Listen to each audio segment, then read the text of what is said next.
بسم اللہ الرحمن الرحیم۔ السلام علیکم۔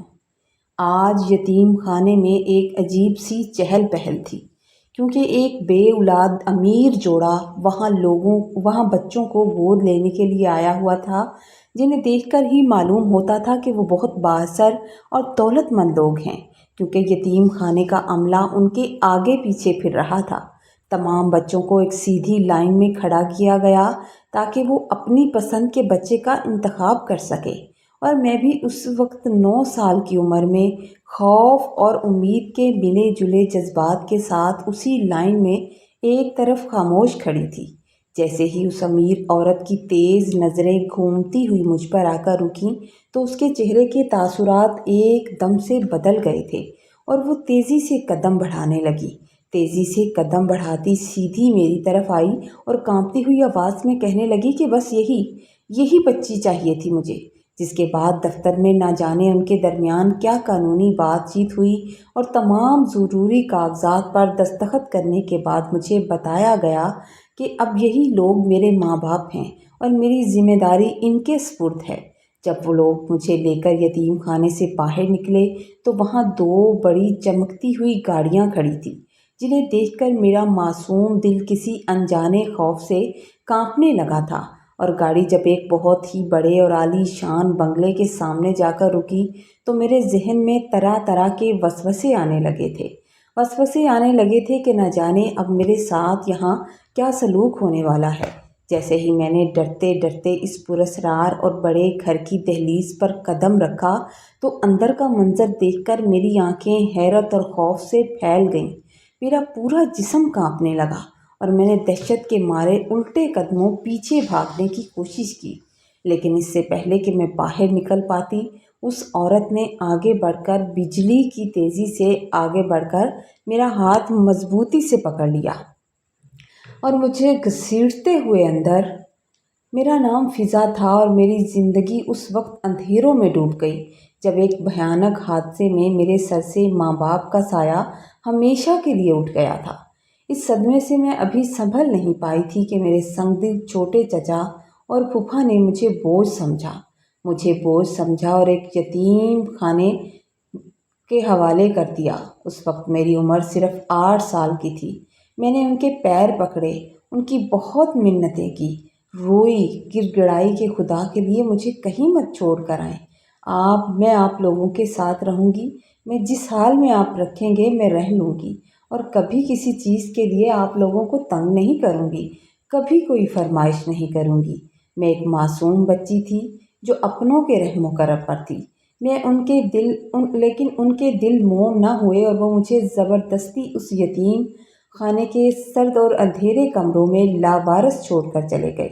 وہ یتیم خانہ کہنے کو تو ایک پناہ گاہ تھا، لیکن حقیقت میں وہ معصوم بچوں کے لیے ایک جیل سے کم نہیں تھا، جہاں ہم سے دن رات بے پناہ کام کروایا جاتا تھا اور ہماری مجبوریوں کا فائدہ اٹھایا جاتا تھا۔ میں اکثر رات کے اندھیرے میں دوسرے بچوں کو چھپ چھپ کر روتے ہوئے دیکھتی تھی اور خود بھی اپنے نصیب پر آنسو بہاتی تھی۔ وہاں اکثر امیر کبیر لوگ آتے، اپنی مرضی سے کسی بچے کا انتخاب کرتے اور اسے اپنے ساتھ لے جاتے تھے۔ ایسا تقریباً روز ہی ہوتا تھا، اور ہم معصوم بس یہی سوچتے رہ جاتے تھے کہ نہ جانے ان بچوں کے ساتھ آگے کیا ہوتا ہوگا اور وہ کس حال میں ہوں گے۔ مگر پھر میری زندگی میں وہ دن آیا جس نے میری تقدیر کا رخ بدل کے رکھ دیا۔ یتیم خانے میں خبر پھیلی تھی کہ آج پھر ایک بہت امیر لیکن بے اولاد جوڑا آیا ہے جو کسی بچے کو گود لینا چاہتا ہے۔ وہاں مجھ سے بھی چھوٹے اور پیارے بچے موجود تھے جنہیں لائن میں کھڑا کیا گیا تھا۔ لیکن جیسے ہی اس امیر عورت کی نظر مجھ پر پڑی، اس کی آنکھوں میں ایک عجیب سی چمک ابھرنے لگی اور وہ تیز قدموں سے چلتی ہوئی سیدھی میری طرف آئی تھی اور کہنے لگی کہ بس مجھے یہی چاہیے، مجھے یہی بچی چاہیے۔ اس کے شوہر نے اسے سمجھانے کی کوشش کی اور کہا کہ ہمیں کسی چھوٹے بچے کو لینا چاہیے تاکہ اسے ہم اپنی عادات کے مطابق ڈال سکیں اور وہ ہمیں اپنے حقیقی ماں باپ سمجھے۔ لیکن وہ عورت اپنی ضد پر اڑی رہی اور کہنے لگی نہیں، مجھے صرف یہی اور یہی بچی چاہیے، یہ جو سہمی ہوئی پیچھے کھڑی ہے یہی چاہیے۔ اور آخر کار وہ قانونی کارروائی پوری کر کے مجھے اپنے ساتھ لے آئے۔ جب ان کی چمکتی ہوئی گاڑی ایک بہت بڑے اور ویران علاقے میں رکی تو میرے سامنے ایک عجیب و غریب اور خوفناک سی عمارت تھی جو کسی پرانی حویلی جیسی لگتی تھی، جس کے در و دیوار چیخ چیخ کر کہہ رہے تھے کہ یہاں کوئی گہرا اور خوفناک راز دفن ہے۔ میں خوف سے سہم کر پیچھے ہٹنے لگی، لیکن اس عورت نے جلدی سے میرا ہاتھ پکڑا اور مجھے مضبوطی سے اندر کی طرف گھسیٹ لیا تھا۔ حویلی کے اندر کا ماحول باہر سے بھی زیادہ پراسرار اور بھیانک تھا۔ انہوں نے مجھے ایک الگ کمرے میں لے جا کر بٹھا دیا، جہاں کچھ دیر کے بعد ایک ملازمہ میرے لیے کھانا لے کر آئی تھی۔ کھانا کھانے کے بعد وہ بھی خاموشی سے چلی گئی، اور پھر اس پوری رات میں نے ان دونوں میاں بیوی کی شکل نہیں دیکھی۔ بس حویلی کے دالان سے کچھ عجیب سی سرگوشیاں اور آہٹیں سنائی دیتی رہیں، جس سے میری رات کی نیند اڑ گئی اور ساری رات میں نے خوفزدہ سے ہو کر گزاری تھی۔ اگلی صبح وہ عورت جو کمرے میں آئی تھی، اس کے ہاتھ میں کچھ نئے کپڑے تھے۔ اس نے مجھے دیتے ہوئے سخت لہجے میں کہا تھا کہ انہیں پہن لو اور فوراً کمرے سے باہر نکلو۔ اس طرح ہر وقت کمرے میں بند رہنا ٹھیک نہیں ہے۔ باہر نکلو گی، ہم سے گھلو ملو گی تو تمہیں اس حویلی کی عادت ہو جائے گی۔ میں سہمے ہوئے قدموں سے جیسے ہی کمرے کی دہلیز سے باہر نکلی تو سامنے سے مجھے اس کا وہی شوہر آتا دکھائی دیا تھا۔ اس آدمی نے میرے سر پر شفقت سے ہاتھ رکھا اور نرمی سے کہنے لگا، بیٹا، اب پریشان ہونے کی ضرورت نہیں ہے، یہ تمہارا اپنا ہی گھر ہے، یہاں آرام سے رہو۔ اور ہاں، آج سے تمہارا نام فضا نہیں ہے بلکہ سارہ ہے، اور یہ نام ہم نے تمہارے لیے چنا ہے، اور آج سے تم سارہ ہو۔ میں نے خوف اور احترام کے مارے جلدی سے اپنا سر ہلا دیا تھا، لیکن میرا معصوم دل کہہ رہا تھا کہ اس محبت کے پیچھے کوئی گہری سازش چھپی ہے۔ نہ جانے یہ لوگ کیا چھپا رہے تھے۔ جلد ہی مجھے معلوم ہو گیا کہ اس حویلی کے مالکان کے نام سعدیہ اور فراز تھے، اور ان کا رشتہ جتنا اوپر سے پرسکون دکھتا تھا، اندر سے اتنا ہی کھوکھلا تھا۔ یوں تو وہ دونوں مجھے الگ الگ بلا کر بیٹا بیٹا کہتے اور مجھ پر پیار لوٹاتے تھے، لیکن جب وہ دونوں آپس میں بیٹھتے تو ان کے درمیان خوفناک قسم کے جھگڑے شروع ہو جاتے تھے۔ وہ دونوں جب لڑتے تو حویلی کی دیواریں ان کی چیخوں سے لرز اٹھتی تھیں، اور وہ بھول جاتے تھے کہ گھر میں کوئی 9 سال کی معصوم بچی بھی موجود ہے جو ان کی اس وحشت کو دیکھ رہی ہے۔ میں ان کے جگر سوز جھگڑوں سے بری طرح ڈر جاتی تھی اور کسی کونے میں چھپ کر سہم جایا کرتی تھی۔ ان کی لڑائی کا انجام ہمیشہ یہی ہوتا تھا کہ فراز انکل غصے میں لال پیلے ہو کر حویلی کا دروازہ زور سے بند کرتے اور باہر نکل جاتے تھے، اور پھر 2 دن تک گھر واپس نہیں آتے تھے، جس کے بعد سعدیہ آنٹی کا رویہ مزید عجیب اور خوفناک سا ہو جاتا تھا۔ مجھے سمجھ نہیں آ رہا تھا کہ وہ مجھ سے کیا چھپا رہے ہیں، وہ مجھے کیوں لے کر آئے ہیں، ان کے اس شدید جھگڑے کی اصل وجہ کیا تھی، انہوں نے میرا نام فضا سے سارہ کیوں رکھ دیا تھا۔ یہ کیسا پراسرار جال تھا جس میں میں روز بروز پنستی جا رہی تھی، اور حویلی کا اندھیرا مجھے اپنے اندر نگلنے کو تیار تھا۔ جب فراز انکل حویلی سے ناراض ہو کر چلے جاتے تو پیچھے سعدیہ آنٹی کا غصہ اور پاگل پن دیکھنے والا ہوتا تھا۔ وہ شدید غصے کی حالت میں عجیب و غریب باتیں کرنے لگتیں، حویلی کے بے قصور ملازموں پر بلا وجہ چیختیں، چلاتی اور غصے میں آ کر گھر کا قیمتی سامان، برتن اور سجاوٹ کی چیزیں زمین پر پٹک کر توڑنے پھوڑنے لگ جاتی تھیں، جس سے پوری حویلی میں ان کی دہشت پھیل جاتی۔ اسی طوفان کے بعد وہ خود کو ایک اندھیرے کمرے میں بند کر لیتی اور کئی گھنٹوں تک اندر ہی رہتی تھی، اور جب وہ اس پراسرار کمرے سے باہر نکلتی تو ان کا غصہ بظاہر ختم ہو جاتا تھا اور وہ کچھ بہتر نظر آتی تھی۔ پھر جب 2 دن کے بعد فراز انکل واپس لوٹتے تو حویلی کا ماحول عارضی طور پر پرسکون ہو جاتا تھا، اور سعدیہ آنٹی کا رویہ بھی کافی حد تک نارمل ہو جاتا تھا۔ لیکن یہ سکون محض ایک نئے طوفان کا پیش خیمہ تھا۔ ایک دن اچانک حویلی میں غیر معمولی ہلچل شروع ہو گئی۔